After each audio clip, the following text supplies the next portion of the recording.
Время новостей на канале Абаза. В студии Марина Будба. Здравствуйте. Сегодня в выпуске.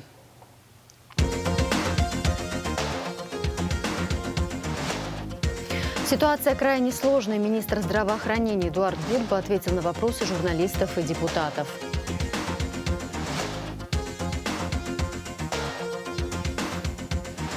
Прокуратура огласила обвинения. Продолжаются суды по делу о тройном убийстве на набережной.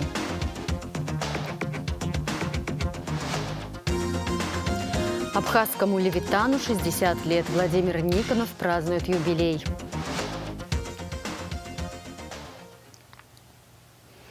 12 июля президент Аслан Бжаня провел рабочее совещание с участием членов правительства и глав администрации городов и районов республики. Главу государства интересовало положение дел с мерами борьбы с незаконной добычей криптовалют, обеспечением безопасности отдыхающих в местах их проживания и на водах, состояние пляжей. На встрече также поднимался вопрос борьбы с пандемией коронавируса, мер по недопущению распространения коронавирусной инфекции, изыскание средств для приобретения необходимых дорогостоящих лекарств. Глава государства раздал ряд поручений, связанных с работой по выявлению и отключению майнинговых ферм.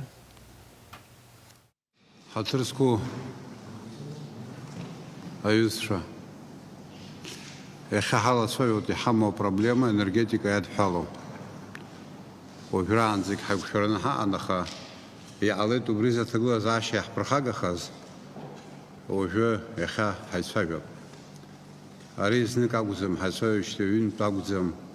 Мы на эту тему говорили неоднократно. Мы на эту тему говорили в формате руководители подчиненные. Мы на эту тему говорили в формате друг с другом и так далее. Но результаты неутешительные пока. Поэтому разговор продолжим. Сегодня, скорее всего, будут сделаны определенные оценочные выводы. Хотел бы ваше внимание обратить на следующее. Мы оцениваем в данном случае вашу работу, а не в полном объеме вашу личность. Все вы хорошие люди, прекрасные семьянины, отличные друзья. Но у нас есть дело, за которое мы должны нести ответственность. В связи с этим просил бы это иметь в виду. В последнее время работу в этом ключе проводила служба государственной безопасности. Более месяца тому назад им дано было поручение. Они накапливали материал, и кое-что реализовано. Работу будем продолжать, чего бы она ни стоила, какой бы саботаж ни был. Если даже это будет стоить того, что придется поменять всех, без исключения руководителей, сидящих в этой аудитории, в этом зале. Мой настрой будет такой. Можете не верить дальше. Каждый из вас, если он хочет, может продолжать свою игру. Поживем, увидим, чья возьмет. Главы администрации районов и городов, примите решение по каждому главе сел, где вы найдете фермы. Сами примите. Снимите, объявите строгий выговор. Сами примите решение. В числе тех, у кого аппараты выявлены, оказались по предварительным пока данным представители органов власти. Такие факты тоже есть. Надо в этом разобраться очень обстоятельно и от таких людей избавиться. Александр Золотинскович, Алхас Алексеевич, со среды до пятницы в районах проведем совещание по этому вопросу. До конца недели определить степень виновности каждого из руководителей и подготовить в мой адрес предложения, как мы их будем наказывать. Хотите снимать? Давайте будем снимать. К пятнице жду предложения. Вместе организуйте работу. Персонально выясните, что происходит. Служба вам поможет. Прокурорские тоже помогут. И по каждому из руководителей материал, чтобы у меня лежал на столе. Уже готовы, я только буду подписывать. Всю остальную работу проведете вы. Первый заместитель председателя СГБ Тимур Ахиба представил информацию за период с 4 по 12 июля. С 4 июля выявлены и демонтированы 2450 аппаратов по добыче криптовалют. На складе находится 1816 из них, сообщил он. В селе Алакум-Хара Галского района обнаружено 668 аппаратов. Там также был обнаружен криптотель для установки большого количества оборудования. Оттуда было изъято 7 единиц техники. В селе Абыркыт обнаружено 43 аппарата, в городе Гал – 42, в селе Ряб – 40. В городе Ткварчал на территории бывшей пилорамы был установлен 331 аппарат. На территории бывшего склада Минобороны выявлена фирма 311 аппаратов. В городе Пицунда на территории бывшей ракетной части 327 аппаратов, а в селе Алахадзы – 245. Тимур Ахиба отметил, что наблюдается тенденция использования майнингового оборудования в частном секторе, что создает дополнительные нагрузки на сети и подстанции. Президент выразил возмущение тем, что в Ткварчале не предприняты необходимые меры по отключению от электросетей аппаратов по добыче криптовалют. Только за последнее время там обнаружено более 600 аппаратов. Бжане потребовал от гендиректора РУК «Черноморэнерго» освободить от занимаемой должности руководителя Ткварчалской РЭС. Об эпидемиологической ситуации в стране. По сообщению Оперштаба 12 июля диагноз коронавирусной инфекции подтвержден у 179 человек из 528 протестированных. За последние 2 дня в Гудаутском ковид-центре скончались 2 женщины – 71 и 62 года. Общее число выявленных случаев коронавируса составляет 19 032 человека. Зарегистрировано 267 летальных случаев, выздоровели 15 817 человек. Ситуация крайне сложная. Министр здравоохранения Абхазии Эдуард Будба прокомментировал эпидемиологическую обстановку и число болеющих коронавирусной инфекцией в республике на 13 июля.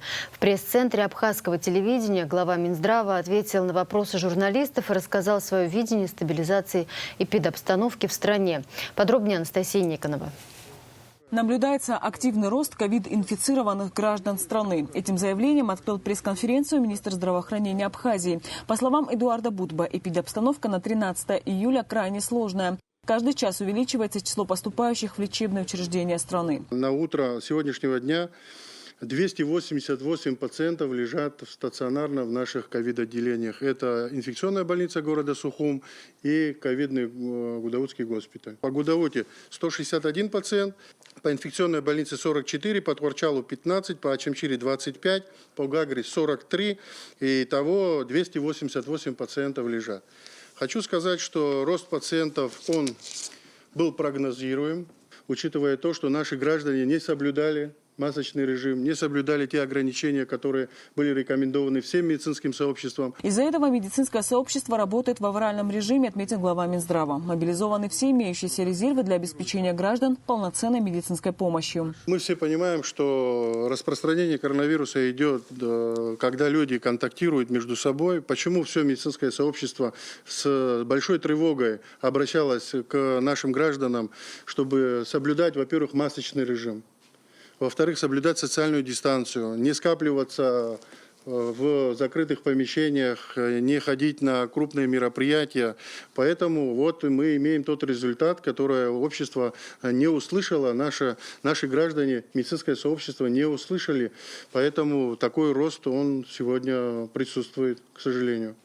У нас было много случаев, когда после торжественных мероприятий, в частности свадеб, люди семейно начали заболевать, и семейно уже по несколько человек из одной семьи даже госпитализировались в наши профильные ковидные учреждения. Если не ввести жесткие ограничения, эпидобстановка будет ухудшаться, считает Эдуард Будба. Глава Минздрава озвучил свой список по стабилизации распространения COVID-19, который возглавляет соблюдение масочного режима. Ограничить работу рынка, сократить количество продавцов вдвое или как по ситуации, регулировать скученность людей через выдачу разрешения на торговлю. Организациям и предприятиям перевести на дистанционный режим работников в возрасте за 60 лет и минимизировать их очное присутствие на рабочих местах. Далее, все предприятия должны усилить меры по дезинфекции помещений и контактных поверхностей. Запретить проведение зрелищно-развлекательных и иных массовых мероприятий в объектах общественного питания как внутри и так на открытом воздухе. Понимаете, вот этот весь комплекс проблем, который у нас есть в обществе, я просто вот к нашему населению в очередной раз уже обращался и еще раз обращаюсь, наверное, буду обращаться. Когда люди, посмотрите, вот что происходит в красных зонах, включите телевизор, я не знаю, зайдите на YouTube, посмотрите, не только в Абхазии, во всем мире очень сложная ситуация. Журналистов интересовал и вопрос вакцинации населения. Как известно, более 6 тысяч доз были введены желающим испробовать на себе действие «Спутник Ви». Первая партия российского препарата полностью использована. Вакцинацию первым компонентом «Спутник Ви» уже не проводят. Продолжают прививать пациентов вторым компонентом. Второй компонент идет в завершающей фазе. Все достаточно спокойно, без каких-то ситуаций форс-мажорных. Никаких у нас в этом плане нарушений нету. Все идет по протоколу. Когда придет следующая вакцина, вот эти записи, которые они сегодня сформированы, они будут учитываться, и наши граждане будут получать вакцину. Как она придет, сразу будет вакцинация. Как отметил Эдуард Будба, жителям Абхазии, которые планируют привиться, надо будет дождаться конца июля. Согласно предварительной договоренности с российскими коллегами, «Спутник Ви» в эти сроки вновь будет доставлен в Абхазию, заключил глава Минздрава. Анастасия Никонова, Сосракуа Гухава, Абаза ТВ. По окончании пресс-конференции министр здравоохранения, а также главный санитарный врач Людмила Скорик ответили на вопросы депутатов в ходе расширенного заседания Комитета по социальной политике, труду, здравоохранению, демографии, делам ветеранов и инвалидов войны. Эдуард Будба подробнее рассказал об обеспечении ковидных больных дорогостоящими препаратами типа Актемра или Артлеги, сообщает телеграм-канал «Республика». Вообще не к вам, а к кабинету министров. Есть ли ресурсы на закуп этой Актемры, раз мы пошли по этому протоколу лечения? Ресурсы всегда будут изысканы для наших граждан, я вас уверяю. Другое дело, что эти препараты в Российской Федерации в дефиците, и они сегодня невозможно их вот так вот найти. Мы сейчас какие-то партии забронировали, проплатили, ждем еще. Сюда доставки. Значит, есть показания для введения Актемра. Врачи консилиумом принимают решение по введению данного препарата. Как только показатели приходят на тот уровень, когда мы понимаем, что это цитокиновый шторм, препараты вводятся. Также есть градация по Актемре, по Элуксире и так далее. Все это индивидуально. В ходе заседания комитета депутаты также обсудили социальные аспекты энергетического кризиса в стране, в том числе проект постановления Народного собрания об обращении парламентариев к президенту республики в связи с кризисом в энергетической отрасли. Подробнее об этом в ближайших выпусках.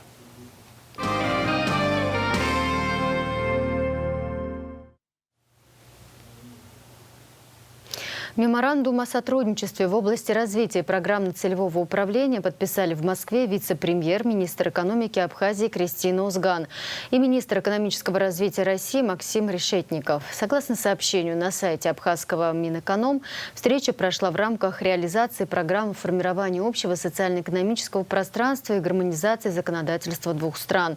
Меморандум предполагает несколько направлений сотрудничества министерств, в их числе обмен информацией, опытом в сфере разработки, реализации, оценки эффективности государственных программ, а также повышение уровня профессионализма профильных специалистов.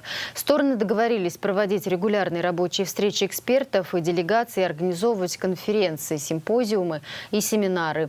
Для обучения и консультаций специалистов министерства будут проводить совместные исследования и обмениваться специалистами.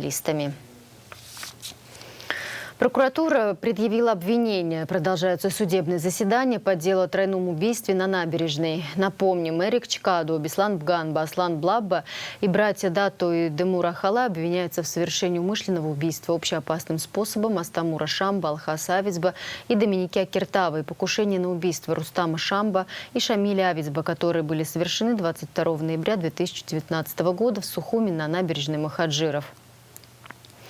Они также обвиняются по ряду других статей. Во избежание большого скопления людей и машин заседания суда теперь будут проводиться в здании СГБ, а не в Верховном суде, как было раньше. На этом заседании суд перешел в стадию судебного следствия, так как на прошлом завершилась подготовительная часть.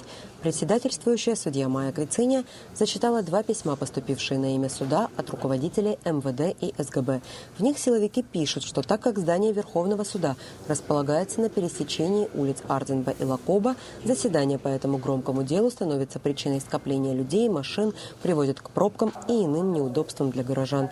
Есть и другие нюансы. Учитывая резонансность рассматриваемого уголовного дела и большого количества граждан, желающих присутствовать на открытом судебном заседании, а также обращение в адрес президента Республики Абхазия от адвокатов стороны защиты, участвующих в деле, об обеспечении им должной безопасности, с учетом имеющейся оперативной информации МВД и СГБ о возможных провокационных ситуациях заинтересованных сторон, которые могут выйти впоследствии из-под контроля, и, соответственно, создать препятствия для осуществления должного обеспечения безопасности жизни и здоровья участников судебного разбирательства. В связи с вышеизложенным просят рассмотреть вопрос о проведении судебных заседаний по делу в помещении МВД и СГБ. Это заседание проходило уже в здании службы госбезопасности. Начальник судебного управления Генеральной прокуратуры Даур Амичба огласил предъявленные обвинения подсудимым. Каждому по отдельности. Такова его фабула. В начале сентября 2019 года более точно следствием времени установлено Чкадуа и Бганба была создана устойчиво организованная вооруженная группа с целью совершения нападений и совершения убийств. Организаторы банды Чкадуа и Бганба, являясь приверженцами сухумского клана воров в законе, действуя из мести в связи с их избиением в мае 2019 года в СИЗО МВД РА, неустановленными заключенными с одобрения главарей так называемого гудаутского клана воров в законе Шамба, Авицба разработали план нападения и умышленного убийства последних. В соответствии с планом организаторы и руководители банды Чкадуа Бганба разработали структуры банды, порядок вовлечения участников в систему снабжения их оружием, боеприпасами, транспортными средствами и иными средствами совершения преступлений. В указанный период, в сентябре 2019 года, Чкадуа и Бганба, реализуя преступные намерения, вовлекли в банду сторонников сухумского клана воров в законе Блабба, близкого друга Ахалая Дато и его брата Ахалая Демура, а также иных неустановленных следствием лиц, которые посвятили в планы умышленного убийства Шамба Авицба. Полную версию репортажа из зала суда смотрите после выпуска новостей. Свой юбилей сегодня отмечает наш коллега, журналист, кавалер ордена Айдзапша 3-й степени Владимир Никонов. Ему исполняется 60 лет. Владимир Владимирович Никонов – известный радио- и телекорреспондент, выпускник Московского института культуры, участник Отечественной войны народа Абхазии. В апреле 1993 года Владимир Никонов начал работу на абхазском радио, и с тех пор его голос стал символом борьбы против грузинского агрессора. После войны работал диктором, корреспондентом, автором программ на АГТРК.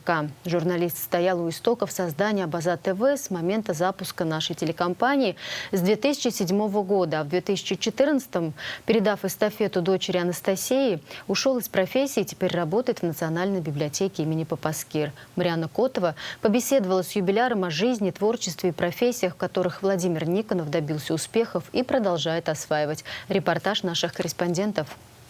Вряд ли кто-то в Абхазии не знает имени Владимира Никонова, особенно среди тех, кто прошел и пережил Отечественную войну народа Абхазии. Голос этого абхазского левитана с апреля 1993 года сообщал по радио последние новости и каждый раз с упрямством Катона повторял о том, что победа близка. Так и вышло. Запоминающийся тембр его голоса передавал позитивный настрой и на фронт, и в тыл. А стал радиожурналистом Владимир Никонов случайно. Помню, всех театральных людей отовсюду отозвали в распоряжение Абхазского театра. Он тогда готовился выехать в Москву, показать спектакли. Представьте, во время войны, как это важно.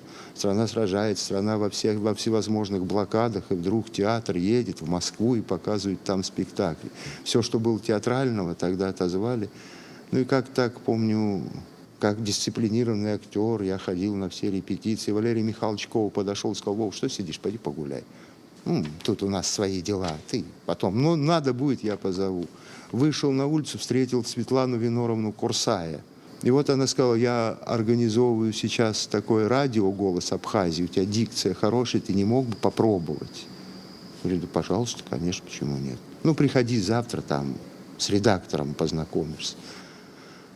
Пришел на следующий день на радио, там редактором был к сожалению, ныне уже покойный Гарри Дорофеевич Дбар, он меня увидел, сказал: я тебя знаю, пошли.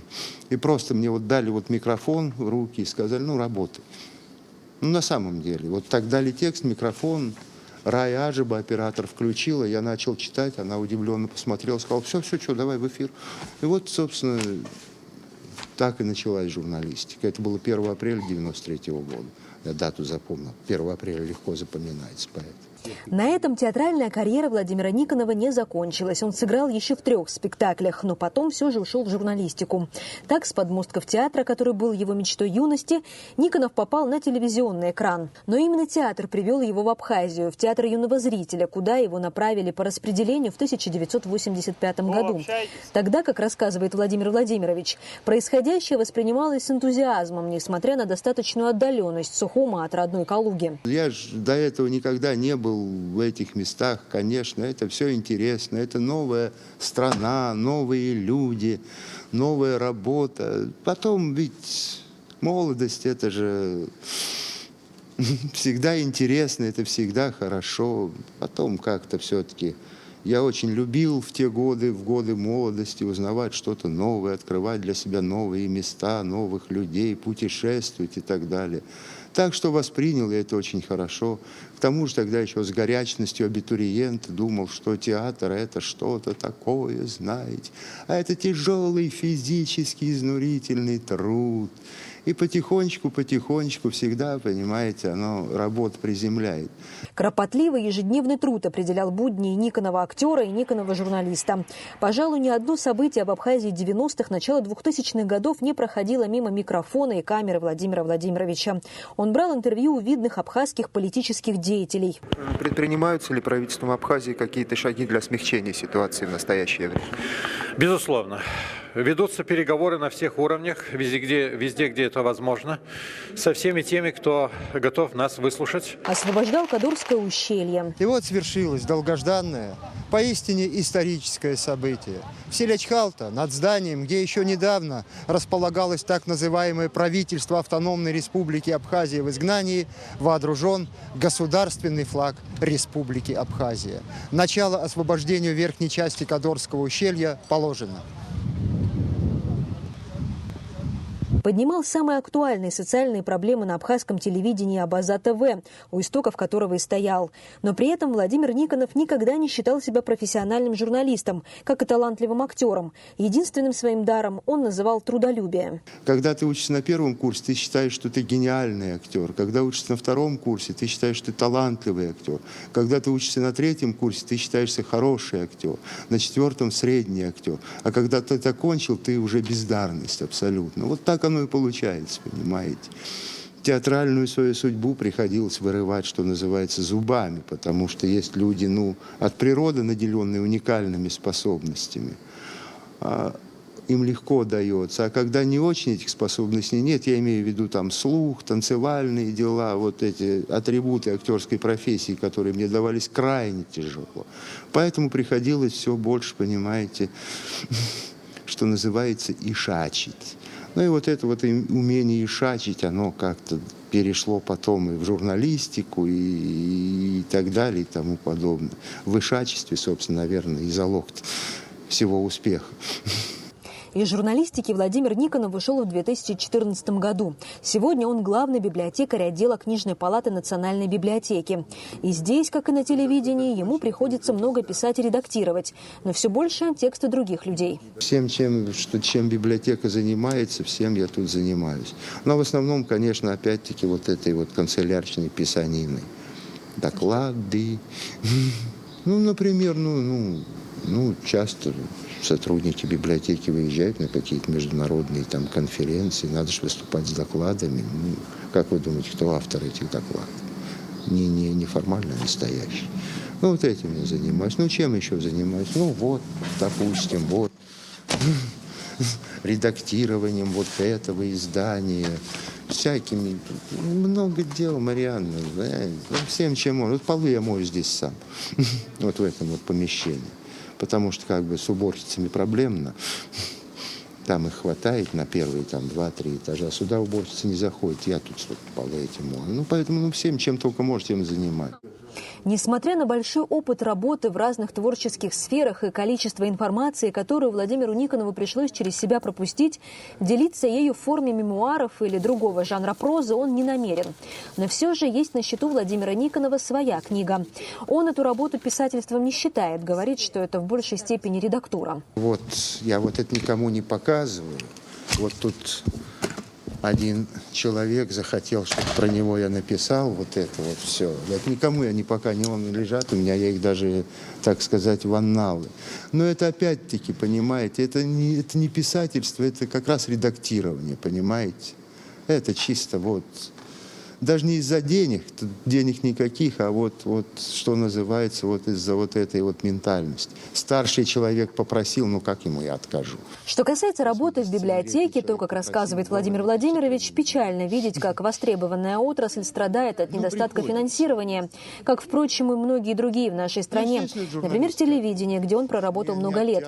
Что там, подход государства одинаковый. Молодежь, да, действительно ходит. В основном-то к нам сюда и приходят молодежь. Школьники старших классов и студенты. Да, ну потом еще вот в связи вот с этим вот, знаете, вот с туристическим бумом, что ли, когда начались вот эти вот экзамены на экскурсоводов и так далее. Очень много, я смотрю, молодых людей сидят и читают именно вот эти вот, ну, краеведческую литературу, путеводи, видимо, готовясь к экзаменам, но и как-то вот их очень много в последнее время стало. Что, к сожалению, из-за скуднейшего финансирования мы не можем приобретать новинки литературы. У нас фонд в основном старый. Новинок крайне мало. Слишком много у нас отказов, когда человек приходит и говорит, хочу такую-то книгу, а у нас ее нет. Потому что, ну, просто смешные цифры там. Сколько мы, 227 книг, что ли, приобрели за 30 лет? Это крайне мало. Ежемесячно составляем, был запрос на такие книги, отказ на такие-то. Столько-то запросов, столько-то отказов. Столько-то запросов, столько-то отказов. Подводить итоги, как и строить планы, Владимир Никонов отказывается. Говорит, что не хочет смешить Бога. Но кое-какие выводы насчет своей профессиональной деятельности, имея за плечами 36 лет трудового стажа, делает. Понимаешь, в чем моя беда-то, я считаю, по жизни? Что я не знаю своего призвания до сих пор. Для меня вот этот выбор профессии, он какой-то всегда был такой мучительный, случайный, ошибочный всегда. Вот есть люди, которые с детства знают, чем они должны заниматься. Я этого не знаю до сих пор, если честно сказать. Вот как такового вот обделил меня Господь вот этим вот ощущением призвания, понимаете? Поэтому все так, методом тыка, все выбор, случай и так далее. Количество сыгранных спектаклей, отснятых репортажей, написанных страниц, выходов в эфир Владимира Никонова не подсчитаешь. Да и нужно ли? Не все измеряется цифрами, даже если они выглядят так же солидно, как цифра 60. 60 прожитых лет, за которые довелось пройти войну, заслужить орден, прослыть абхазским левитаном и самым большим абхазом среди русских. Марьяна Котова, Торник Амичба, Абаза ТВ. Союз журналистов Абхазии и коллектив Абаза ТВ поздравляет Владимира Никонова с юбилеем, желает хороших новостей и крепкого здоровья. 13 июля на Абаза ТВ 5-й выпуск авторского проекта Эльвиры Арсали «История одной картины». Он посвящен работе Лео Шарвашидзе. Иллюстрация к абхазским сказкам «Красавица Гунда» и «Герой Сосрыква». В 1935 году вышла в свет книга «Абхазские сказки» под редакцией Арсения Хашба и Виктора Кугба. Над изданием вместе с учеными работал молодой художник Лео Шарвашидзе, который обладал глубокими знаниями в археологии, этнографии, истории искусств. Для этого редкого издания он создает серию иллюстраций, выполненных в стиле европейской гравюры. Проект реализован при поддержке Абхазского общественного фонда развития Амшира и ЗАО «Аквафон ГСМ».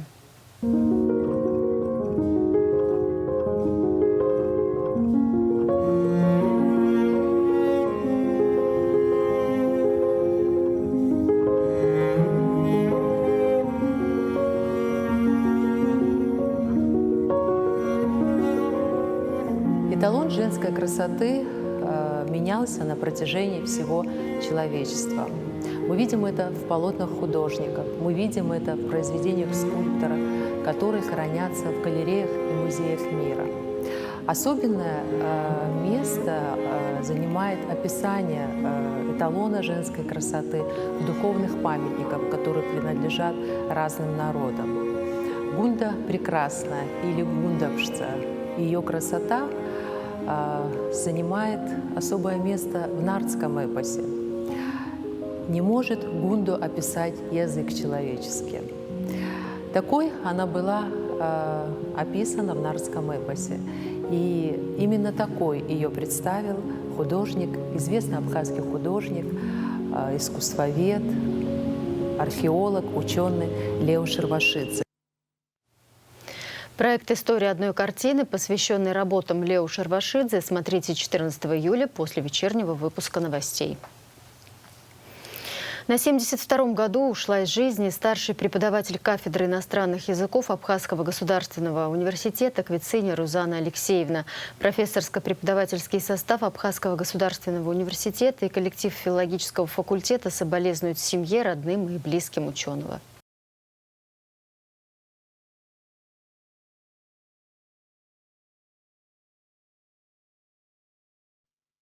Новости спорта. Команда Ачиндара выиграла Кубок мэра Сухума по волейболу, сообщает Апсны пресс. Во дворе спорта имени Багапш в Сухуме завершился открытый турнир на Кубок мэра по волейболу среди юношей 2004-2006 годов рождения. В турнире участвовали две команды из Сухума, одна из Гагры и одна из села Ачиндара Гудаутского района. По результатам финальных игр призовые места распределились следующим образом. Первое место – команда Ачиндара, второе место – команда Сухум. Третье место – команда Республиканской детской юношеской спортивной школы. Четвертое место – Гагра. Турнир организовал и провело Управление по делам молодежи и спорта столичной администрации. В Абхазии пройдет Олимпийская неделя баскетбола. Международный фестиваль баскетбола пройдет в Пицунде с 23 по 30 июля на специальном баскетбольном стадионе со шведским покрытием «Берго». Стадион расположен на территории пансионата «Литфонд» и соответствует всем международным стандартам. Организатором выступает концерн «Росэнергоатом», Центр современных спортивных технологий концерна при поддержке Государственного комитета Абхазии по делам молодежи и спорту Федерации баскетбола страны.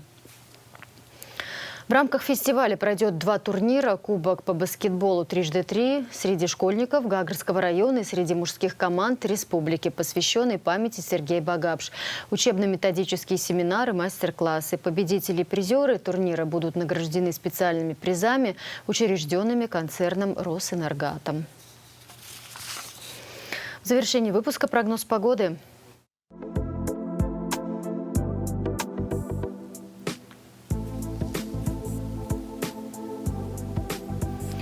В среду, 14 июля, ожидается облачная погода с прояснениями, временами дождь, гроза, местами возможен град. Температура воздуха днем плюс 28, ночью плюс 23. Температура морской воды плюс 25.